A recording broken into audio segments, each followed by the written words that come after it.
चर्चा करते हैं अमित खुराना के साथ। खुराना साहब, आज आपने हमारे स्टूडियो की नहीं शोभा बढ़ाई है, आज आपने शो पे पंजाबियों की शान कर दी। खुराना जी, ये भी हमें बलविंदर पाजी हैं और हमारी प्रियंका आनंद तो हैं ही, और हम भी पंजाबी बाय नेचर हैं, तो बिल्कुल पंजाबियों की शान आपने कर दी है। बाजार में रौनक हो ही रही है।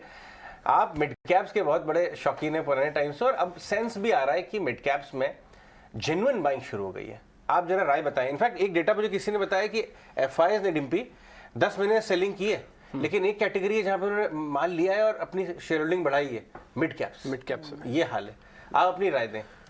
देखिए, अल्टीमेटली लॉन्गर टर्म ग्रोथ के हिसाब से मिड कैप और स्मॉल कैप कंपनीज हमेशा फ्लेवर में रहती हैं। ये एक ट्रैक रिकॉर्ड रहा है बिकॉज ऑफ बेस, एक तो फेवरेबल होता है, और दूसरा इंडिया एक ऐसा ग्रोइंग इकोनॉमी है जहाँ पे requirement for new products and services हमेशा रहता है। तो मिड कैप कंपनीज में वो एक बड़ा अपॉर्चुनिटी रहता है। अगर आप राइट बिजनेस मॉडल, एक राइट कंपनी, एक राइट मैनेजमेंट को बैकअप करते हैं तो डेफिनेटली उसमें मच हायर रिटर्न्स बनाने के आसार रहते हैं। एंड दैट आई थिंक सिर्फ एक रिस्क फैक्टर ये रहता है कि आपको बहुत केयरफुली उनको वॉच करना पड़ता है, बिजनेस को वॉच करना पड़ता है, बिकॉज उसमें रिस्क भी हायर रहते हैं। आई थिंक रीसेंट करेक्शन में हमने जैसे देखा कि कई मिड कैप जो एक लिटरली लार्ज कैप क्लासिफिकेशन में आ गए थे, वो वापस मिड कैप में गए।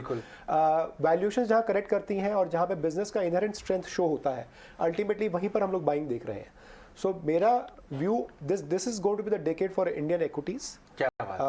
This is going to be the decade for a lot of small cap and mid cap who will transform into mid caps and large caps, and large caps will ultimately transform into ultra large caps. लेकिन percentage growth return के हिसाब से risk adjusted भी mid caps में हमेशा ज़्यादा potential रहता है और रहेगा।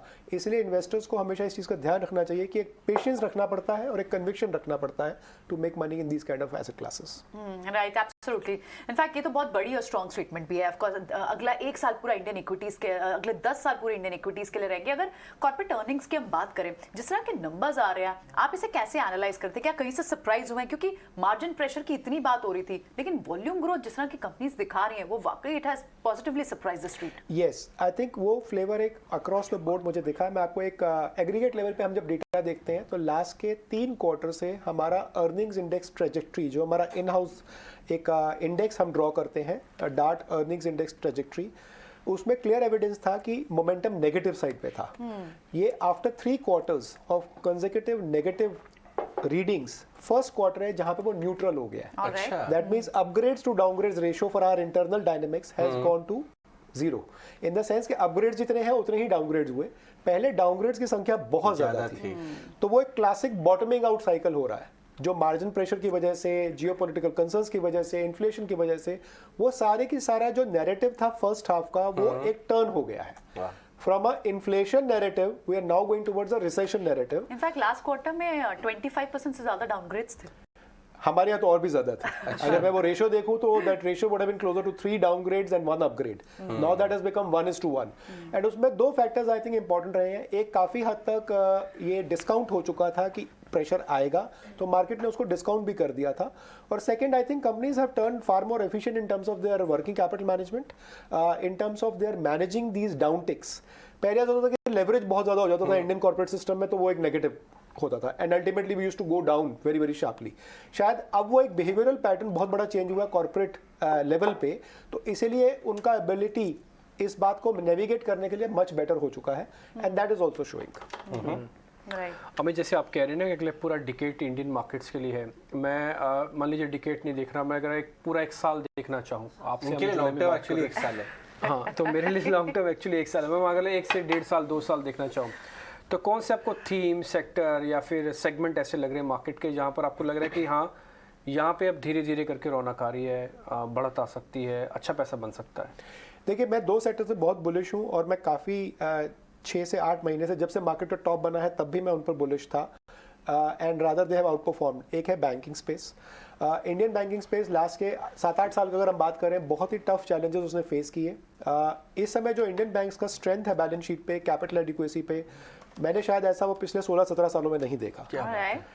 It is only a matter of time कि जैसे ही क्रेडिट ग्रोथ पिकअप होगा, इनके मार्जिन एक्सपेंशन, इनका डिमांड का जो रिक्वायरमेंट, अगर आप देखें अभी तक के जो बैंक के नतीजे आए हैं उनमें पर्सनल लोन्स और रिटेल लोन्स ब्रॉडर कैटेगरी बहुत अच्छा ग्रोथ दिखा रहा है। दैट मींस इकोनॉमी में सेंटिमेंट पॉजिटिव है, यही लोग लेते हैं, अदरवाइज क्यों लेंगे? एग्जैक्टली। तो ये इसका फॉलो थ्रू आएगा ultimately into broader economy. And जैसे ही कैपेक्स साइकिल स्टार्ट होगा, जबकि हम देख रहे हैं कि बहुत सारे कॉर्पोरेट्स ने अनाउंस किया है कि उनको कैपेक्स प्लान्स है, whether it is cement, whether it is chemical लग रहा है कंपनीज। वीडियो Whether संदेश auto- रेगुलरली देखते हैं, क्योंकि ये सब चीजें हम लास्ट 3-4 महीने करेक्ट, से absolutely. So the capex cycle is on the positive side. तो बैंक्स पे मैं बहुत बुलिश हूँ। ऐसा नहीं है कि बहुत ज्यादा रिटर्न दिया है लास्ट के 6 महीने में बैंक्स ने, लेकिन लार्जली आउट परफॉर्म किया है और मुझे लगता है absolute level of out performance अब स्टार्ट हो बढ़ेगा गया यहाँ है। से। और सेकंड सेक्टर जो मुझे लगता है कि एक value play as a structural story, वो रहेगा फार्मा। रेड्डीज के नतीजों ने थोड़ा सा हमारे को मायूस किया, थोड़ा डिसअपॉइंटमेंट था, लेकिन सन ने उसको न्यूट्रलाइज कर दिया। तो ये कंपनी लेवल पे थोड़े बहुत वेरिएशन चलते रहेंगे, but I think Indian pharma from a valuation angle, from a opportunity angle and from their entire restructuring जो हुआ है अक्रॉस द बोर्ड कंपनीज में, वो एक बहुत अच्छा अपॉर्चुनिटी थ्रो करता है अगले 1 से 1.5 साल के लिए। आपके यूनिवर्स में मिड कैप कौन से हैं इनको आप देखते हैं? मैं बाय सेल कॉल नहीं ले रहा हूँ, बट मैं स्टडी पॉइंट ऑफ व्यू से समझना चाह रहा हूँ कि मिड कैप अच्छी कंपनीज आप कौन सी ट्रैक कर रहे हैं? सी देखिए, ऑटो एंक्स में हमने बहुत काम Okay. किया और हमें लगता है कि ऑटो एंक्स में बहुत सारी कंपनीज ने अपने एंटायर बिजनेस को रीस्ट्रक्चर कर दिया है to target the new opportunities. अच्छा, कौन सी है सर? क्राफ्टमैन क्लासिक केस है, संभार है। रिजल्ट भी आया। Okay. So, बहुत सारी कंपनीज ईवी स्पेस के लिए अपने आप को कैसे रेडी कर रही हैं, R&D के हिसाब से, प्रोडक्ट के हिसाब से, स्केल के हिसाब से। आई थिंक अगेन, जैसे मैंने पहले बताया कि पहले लेवरेज लेके एक एडवेंचर प्ले वाला हिसाब अब खत्म हो चुका है इंडियन कॉर्पोरेट्स में, तो उस हिसाब से काफ़ी रिस्पॉन्सिबली इन डिसीजंस को लिया जा रहा है। एक बहुत बड़ा बिहेवियरल चेंज है। Auto ancs is one. Chemical companies, काफ़ी सारी mid cap, small cap chemical companies जो कि काफ़ी एग्रेसिवली कैपेक्स कर रही हैं, और मुझे लगता है कि अगले कुछ सालों में इसके लिए बहुत बड़ी अपॉर्चुनिटी, जब हम लोग बात करते हैं इन कंपनी से, क्लियर एविडेंस है, और जब हम उस चीज़ को कंफर्म करने के लिए मार्केट में जाते हैं तो क्लियर एविडेंस दिखता है कि चाइना से कैपेसिटी इंडिया की तरफ आने के लिए रेडी है। So short term corrections in the market, थोड़े बहुत इधर उधर के कंसर्न्स आते रहेंगे, लेकिन जो एक स्ट्रक्चरल थीम है अगले 3 से 5 साल के लिए, वो मुझे लगता है बहुत ही स्ट्रांग है।